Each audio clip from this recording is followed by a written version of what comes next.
farena mia fina de toetra manetritena no angataiko sy talaoko iza aminao. Dia mbola faly miarahaba antsika rehetra amin'ny anaran'i Jesosy Kristy manonona ny fiadanan'ny Tompo ho amintsika tsiraray avy. Saoran'ny Tompo fa mbola nomeny ny tombonandro vaovao zao indray isika. Ny fitiavany meny famindram-po saoran'ny Tompo ny zavatra rehetra. Ankasitraka koa ny tompon'andraikitra izay nanome ahina anjaratra fanompoana. Hampita ny hafatra moa no anjaratra fanompoana izay atao eto anatrehanareo tsiraray avy. Ampanetretena nefa ny itondrana ny hafatra eto anatrehanareo tsiraray avy. Ka alohan'ny ampitana ny hafatra dia andelo antsika hivavaka ho ny tenin'Andriamanitra. Tena ho ny fanahany no hampita ny hafatra eto fa tsy ny fahaizako na ny fahalalako no tanterahako eto. Raha io dia mbola misaotra anao izay raha mbola nomenao an'izao tombonandro vaovao izao. Misaotra anao fa noho ny fitiavanao sy ny famindram-ponao no mbola mahatafatsona eto. Misaotra anao koa ny adita mandrakitra izay ampitondranao eto. Raha hampita ny hafatra eto dia tsy ny fahaizako na ny fahalalako no tanterahako eto. Soron'ny lelako toy ny rehefa mahay ampiteneno araka ny sitraponao. Sokafo ny fomapana ny tsiraray avy izay hanaraka sy tapaka ny fandaharana mba ho tany lona ka ny rian'ny teny. Apetraka ampelantananao izao fotoana izao mankasitraka Tompo. Haleluia. Amen. Araka ny voalaza teo moa izany voatendry hampita ny hafatra eto anatrehantsika tsiraray avy. Ampanetretena nefa no ampitana izany hafatra izany araka ny lohahevitra moa amin'ity volana ity dia mana ny lohahevitra ny fikambanana amin'ny hoe fanetretena. Fanetretena izay nefa no fotoanantsika lesona. Izany fanetretena izany dia ilaina enganivo ny fiarahamonina amin'ny manodidina na amin'ny ara-nofo na amin'ny ara-panahy. Dia ilaina ny fanetretena satria izay manetretena no asandratra ary izay manandra-tena no ahetry. Ka anisany hitana ny fisandratana ato amin'ny fanjakan'Andriamanitra izay vokatra ny fanetretena izay. Ka ilaina dia ilaina izany amin'ny fiarahamonina amin'ny manodidina, amin'ny mpiarabelona, amin'ny mpiara-miangona, amin'ny ankonana dia ilaina izany hoe fanetretena izany na eo amin'ny ara-panahy na eo amin'ny ara-nofo. Ka andeha isika hijery ny tenin'Andriamanitra hisotonantsika izay lesona na ny hafatra izay amin'izay hoe fanetretena izay. Ato amin'ny ohabolana toko 5:7-8 izay mivaky izao ny teny amin'ny anaran'i Jesosy Kristy. Ny fatahoran'i Jehovah dia fananarana mampahendry ary ny fanetretena no mialoha ny fisandratana. Amen. Izay teny izay no hitondrana vatsim-panahy fohosika amin'ity fotoana izay hananarahantsika sy tapaka ny fandaharana izao. Araka ny voalazan'ny teny dia ny fatahoran'i Jehovah no mialoha ny fahendrena ary ny fanetretena no mialoha ny fisandratana. Ny olona matahotra an'Andriamanitra dia mahita ny voninahiny. Ilaina ny matahotra an'Andriamanitra na angao ara-nofo na angao ara-panahy satria nameny asika ho tombonandro. Mbola nameny tombonandro velomantsika sika mitovy daholo sika rehetra na zentilisa na kristianina dia nameny tombonandro veloma avokoa sika. Nameny ho masoandro, nameny rivotra iainana. Izany hoe tsy jereny tombo mihitsy ny fahotansika na angao olom-boafidy na angao kristianina na angao zentilisa fa mitovy ny fitiavany asika. Anatin'izany anefa dia ilaina ny fatahoran'Andriamanitra na dia mbola tsy mahalala ny sitrapon'Andriamanitra aza angao sika dia ilaina izany fatahorana ny Jehovah izany. Izany ny fiandohan'ny fahendrena ary ny fanetretena no mialohan'ny fisandratana.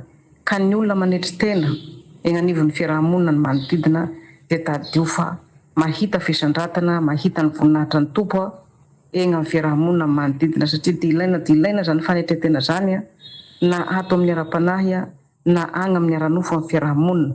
Satria ny olona mahay manetretena no mahay miarahamonina amin'olo, mahay mifandray amin'olo, mahay mifanerasera amin'olo.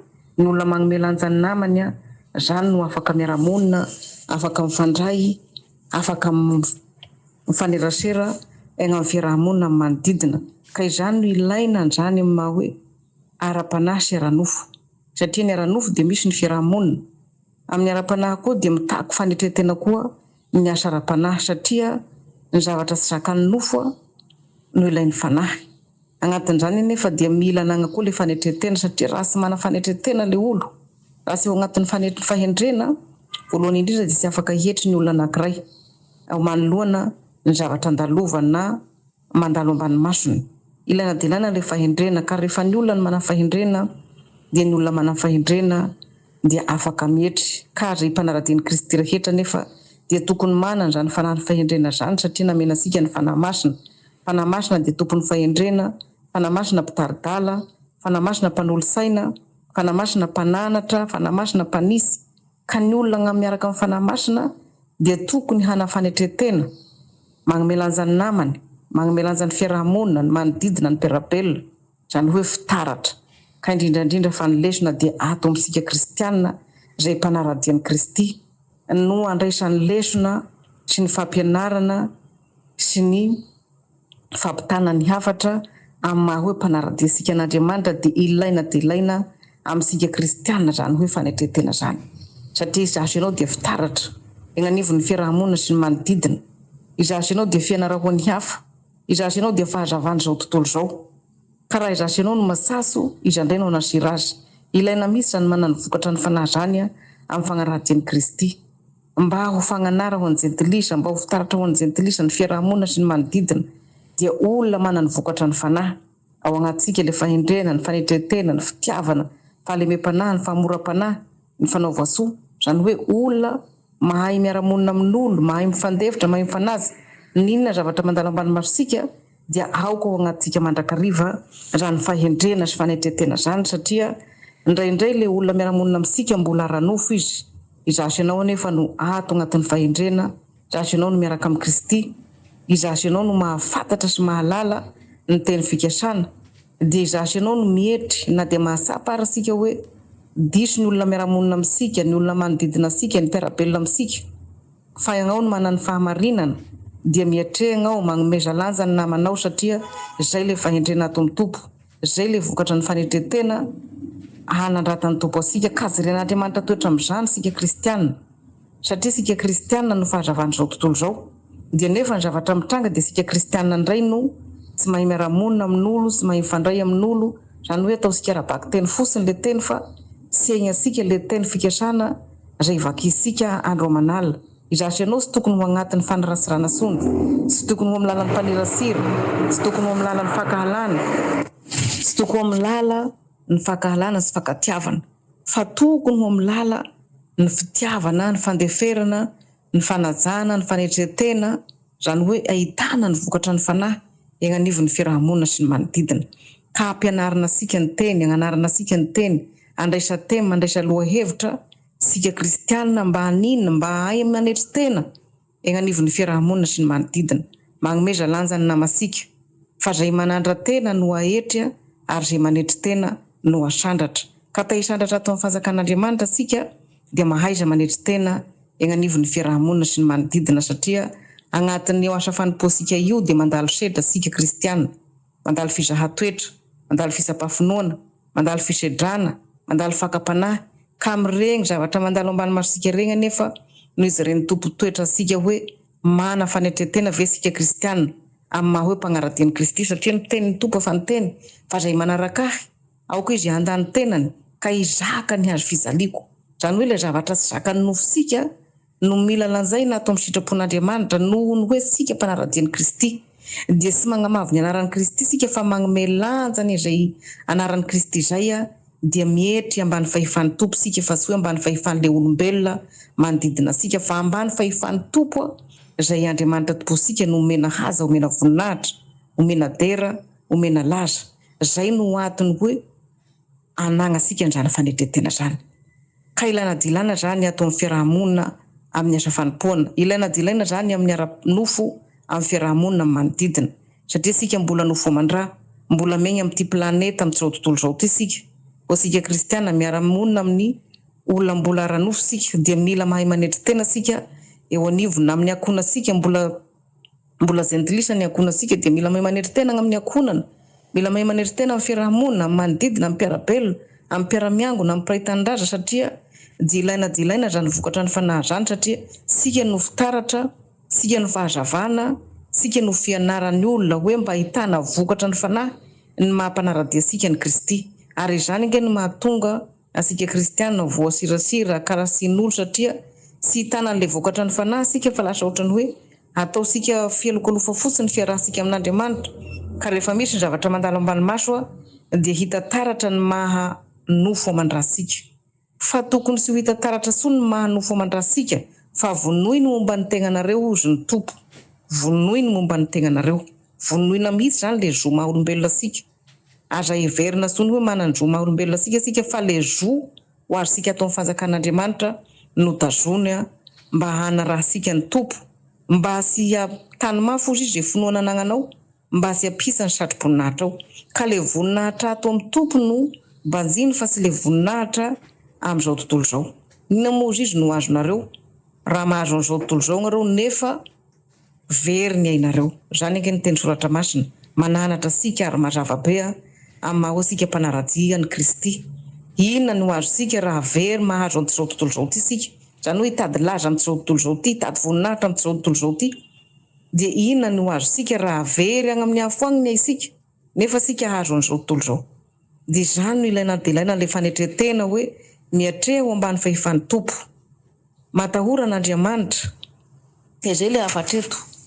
Ny fatahoran'i Jehova no mialohan'ny fahendrena ary ny fanetretena no mialohan'ny fisandratana. Ka raha ta-hisandratra ato amin'ny tompo anao satria zany asa fanompoana zany raha vavy, raha nadahy dia misy tambiny zany. Tsy hoe manompo an'ny tompo sika dia verimaina le fotoana, verimaina le ora, verimaina le connexion zay ny connectevanao tamin'ny asa fanompoana, verimaina ny herinao fa misy tambiny zany asa fanompoana zany. Misy tambiny zany ka ny olona misasatra amin'ny kely aina, mandeha amin'ny fahisiana, amin'ny fahendrena, amin'ny fahamarinana ny fitadiavan'Andriamanitra dia mahita ny voninahitra ny tompo misandratra zay olo zay.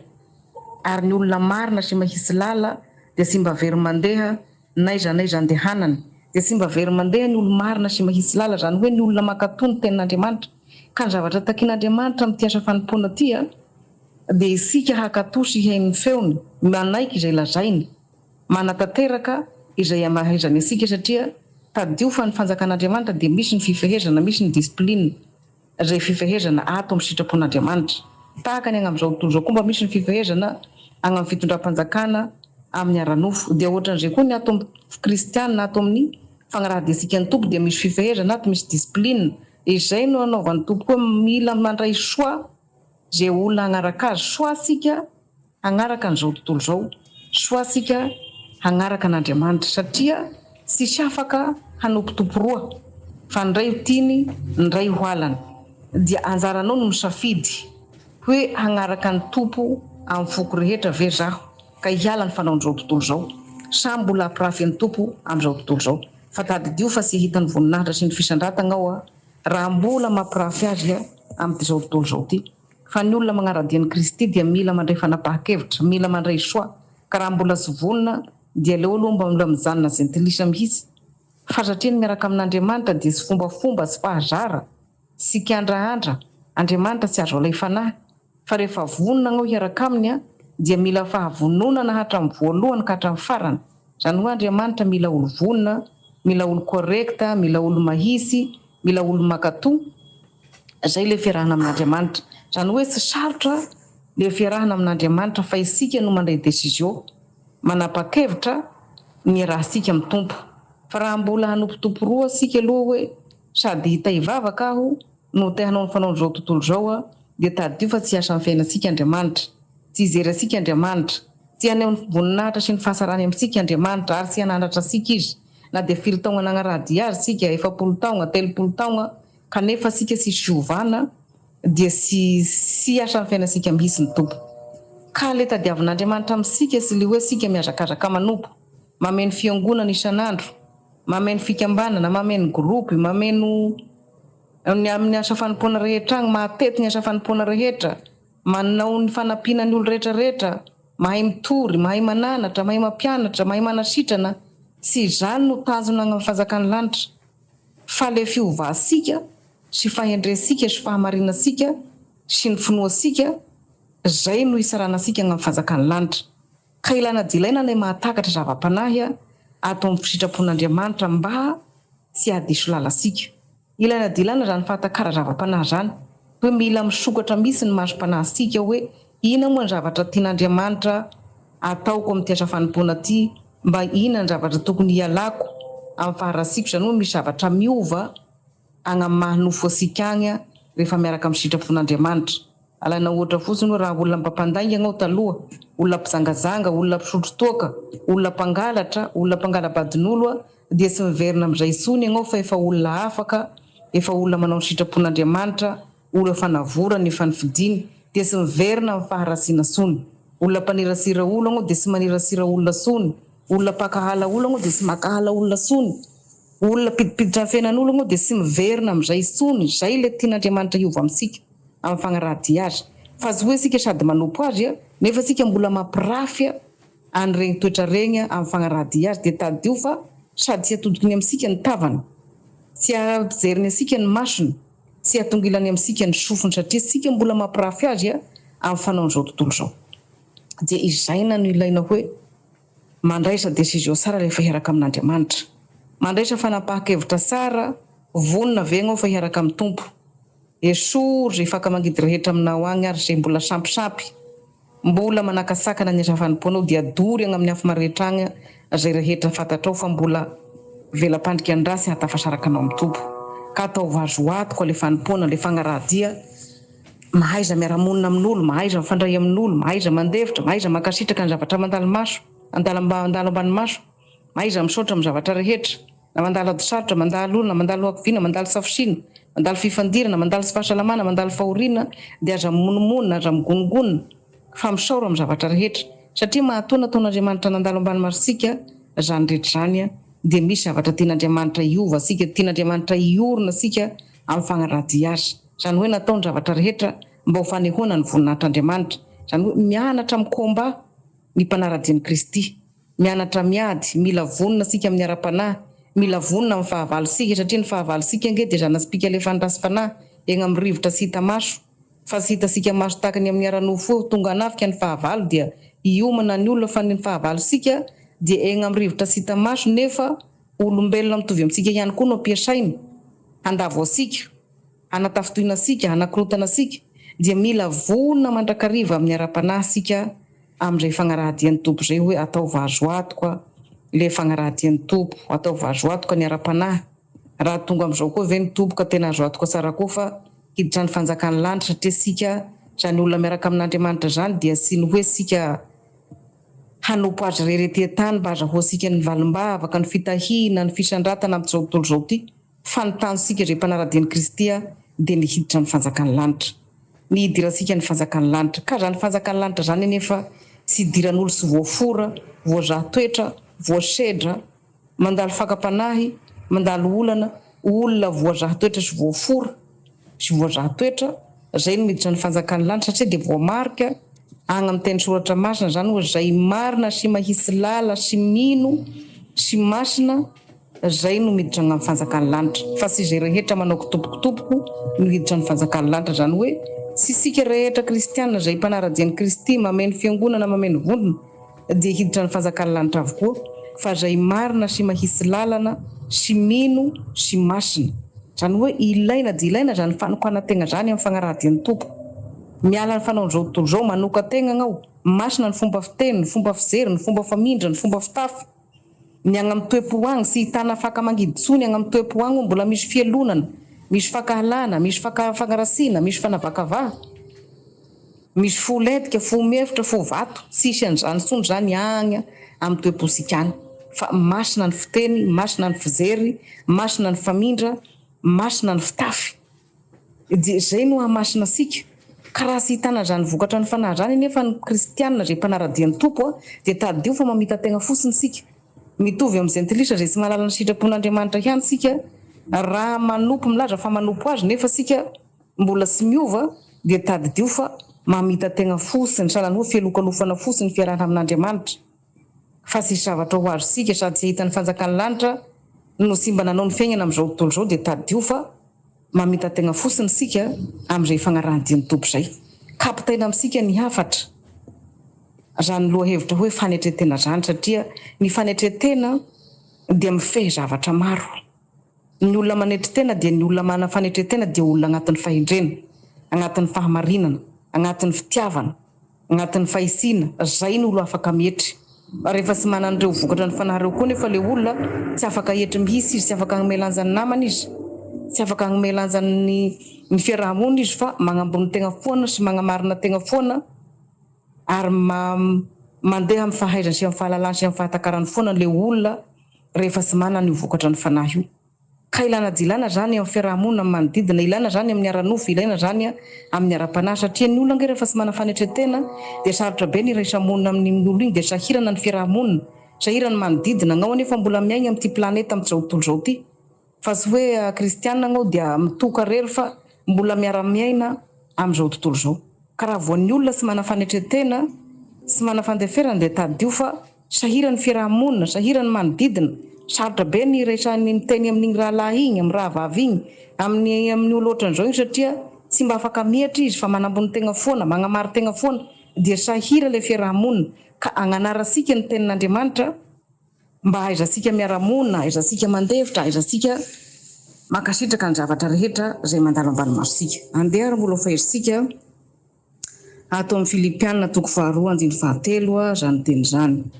Tsy manao na inona amin'ny fifampandaniana na amin'ny fahamandran-tena, fa amin'ny fanetretena dia aoka samy hanome, aoka samy hanao ny namany mihoatra noho ny tenany. Hitasika zany mbola anarina mananatra koa i Paoly aty amin'ny Filipianina. Ny olona miaraka amin'Andriamanitra zany dia tena hoe aoka sy hanao na inona, re manao na inona dia samy milaza sy amin'ny fahalalany, fahatakarany, amin'ny fahaizany, amin'ny fahampandania-tena, amin'ny mandrano-tena. Tsy ilaina le mandrano-tegna ato amin'ny sitrapon'Andriamanitra, naigna amin'ny fiarahamonina na amin'ny manodidina, na amin'ny ara-nofo zany na amin'ny ara-panahy, dia tsy ilaina ny mandrano-tegna hoe dia any anao foana ny marina, dia ny anao foana ny mety, anao tsy mba magnomelanja ny namanao, na fatanao ary hoe da diso ny ataonao dia tsy mba meky fahadisoana mihitsy anao fa dia magnamary tegna foana, satria magnambony tegna, zay le mandrano-tegna amin'ny zavatra tsy marina. Tsy mety zany amin'ny fagnarahan-desika ny tompo, fa ilaina dia ilaina ny olona mihetry sy mandrano-tena amin'ny zavatra fantatrao fa tsy mety dia mbola mandrangitra ny tegnanao anao hoe za tsy agnome marina fa ny anahy ihany marina, ny anazy dia ohatr'izao fa ianao no mila mihetry, indrindra fa sika kristianina zay mpanara-teny Kristy. Na fantatrao fa diso ny olona eo anilanao, fa gnao no nanany fahamarinana, no sika miaraka amin'ny sitrapon'Andriamanitra, manana ny fanahin'Andriamanitra, ary zany no mampiavaka sika kristianina, dia sika manana ny fanahin'Andriamanitra dia le fanahy masina. Navahana amin'ny olona rehetra sika nagnomezana io fanahy masina io mba hanina, mba ho agnatin'ny fahendrena. Dia ny olona manana zany fanahy masina zany dia olona hendry, olo agnatin'ny fahendrena, afaka manetry tena tsara eny anivon'ny fiarahamonina sy ny manodidina, zany hoe magnome lanja ny namasika, zay misy ny voamariketo. Aoka sy handrano-tena hozy izy nanao fampandaniana foana, fa aoka mba samy hanome lanja ny namanareo, anareo hoe mihoatra noho ny tegnanareo. Zany ny fampianaran'ny Paoly zany. Aoka mba hagnome lanja ny namasika, mba hatao mihoatra ny namasika. Ny olona raha vao tsy mana fitiavana dia tadio fa tsy atao amin'ny sitrapon'Andriamanitra, satria ny fitiavana no lehibe indrindra atao amin'ny fanjakan'Andriamanitra. Ka raha voanao zany tsy hagnome lanja ny namanao hoe aleo mba omeko lanja ty raha lako ty, ty raha vaviko ty, ty raha nadahako ty, satria dia raha foana ve no marineto, dia raha foana ve no hanao an'ity fotoana ity, fa aleo mba ho anazy koa mba asondrotra izy, mba asandratra izy. Zany le fitiava ato amin'ny tompo, fitiavan-draha lahy, fitiavan-draha vavy. Mifanangana sy voatery io hoe ara-bola fa zay anagnanao, tahaka nataon'ny Petera, zay tsy mana vola fotsy na volamena, fa zay mba afaka manatonim-bava ka hanangananao, anampinanao, ampahirezananao, manateny fikasana, ampahirezanao, afaka mananatra, afaka mitory, afaka mampianatra. Zany dia efa fitiavan-draha lahy daholo zany, satria zay anagnanao dia zaraina hanasoavany manodidina ny fiarahamonina, fa tsy hoe tazonao rery foana zay zavatra fahasoavana men'ny tompo anao.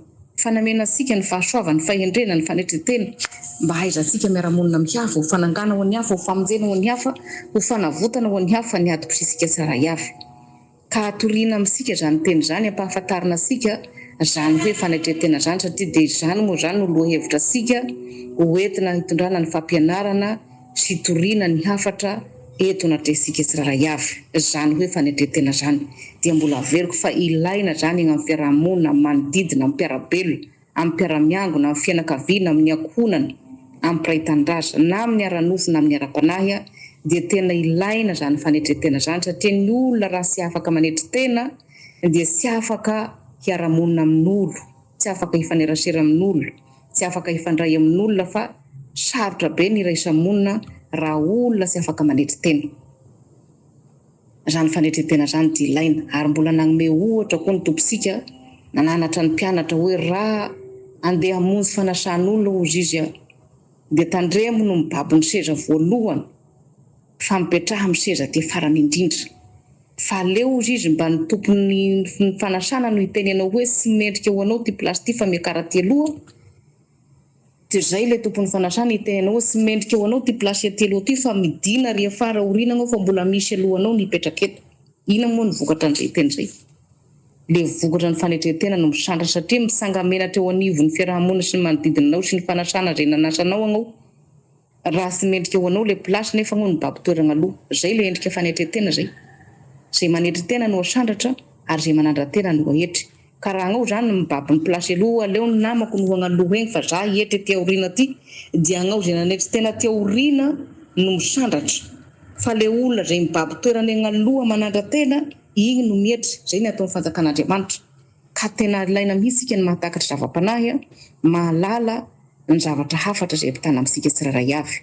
Ka ilaina zany fanetretena zany mino afa voaresika ny hafatra dia zay tsy voafehiko teo anie dia ny fanahy masina hitaridalana asika, hanolosaina asika ary mba ho agnisany olo hana fanetretena asika na asika mpanara-dian'i Kristy na anao mbola zentilisa mbola tsy mahalala ny sitrapon'Andriamanitra dia mba ho entina ho fagnanara ho anao zay teny zay ka mba hana fanetretena anao egny amin'ny fiarahamonina manodidina mba ho fanangana ho an'ny hafa, ho fitaratra ho an'ny hafa ary mba ho fitahina ho an'ny hafa koa ny adi-pisinao ka mba tsy ho verimaina anie zay tenina sandratra eto zay fa mba handray vokatra mba tany lonaka hanirian'ny teny ny fosika tsirairay avy handray n'izay hafatra zay ka mba ho agnisany ataon'ny tompo fitaova ho fananganana ho fanangana ho an'ny hafa, ho famonjena ho an'ny hafa ahay mietretena manetretena egny anivon'ny fiarahamonina sy manodidina. Ka andeha sika hisaotra ny tompo agnome voninahitra ny anarany satria dia mbola tamin'ny alalany no mbola nahifahasika an'izay hafatra nampitaina zay amin'ny anaranao Jesosy Kristy mitondrana ny vavaketo. Raha eo dia mbola misaotranao zay tompo raha mbola nomenao zay fotoana zay misaotranao fa tsy tamin'ny heriko na amin'ny fahaizako na amin'ny fahalalako no noentiko ny zoro sy ny zarateto fa tamin'ny herinao sy ny fanahy masinao no nampiteny ka nametraka ny hafatra tegna ambavako. Zay rehetra tsy voafehiko koa tompo dia anao no hagnome fahazavasaina ny tsirairay avy zay manaraka sy tapaka an'izao fandaharana zao dia aoka mba ho tany lonaka hanirian'ny teny ny toe-pony tsirairay avy hagnova olo zao hafatra zao ary ampitombo olo zao hafatra zao hananatra olo ary ampirehitra olo ary tena hoe mba ho vaotananao koa zay olona maheno an'izao hafatra zao tompo mba hiditra amin'ny fanoloran-tegna, hiditra amin'ny batisa mba anisany ho voavonjinao ary mba ho fagnanara ho an'ny hafa izy egny anivon'ny fiarahamonina sy ny manodidina ho fanangana ho an'ny hafa, ho famonjena ho an'ny hafa ny adi-pisiny tsirairay avy ka apetraka ampelantagnanao ny hafatra rehetra ho voninahitra ny anaranao. Misaotra tompo amitonim-bavaka misaotra amin'ny valim-bavaka tahio ny teny hamonjy olo, hanavitra olo, hanafak'olo, hanangan'olo asisy tianao very zay na dia ndray fa tianao tonga amin'ny fibebahana ka hiditra amin'ny fanjakanao. Amin'ny anaranao Jesosy Kristy manankely avy any Nazareta tompon'ny fahefana mety an-tany na ny an-danitra no andedina an'izany vavaka zany mankasitraka tompo. Haleloia, amen. Zay ary ny hafatra nampitaina amintsika avy ato amin'ny fikambanana ny fiomanana ny an-danitra dia ny voninahitra ny averiko amin'i Jesosy Kristy rery hany ny fiadanana ny ho antsika tsirairay avy. Haleloia, amen.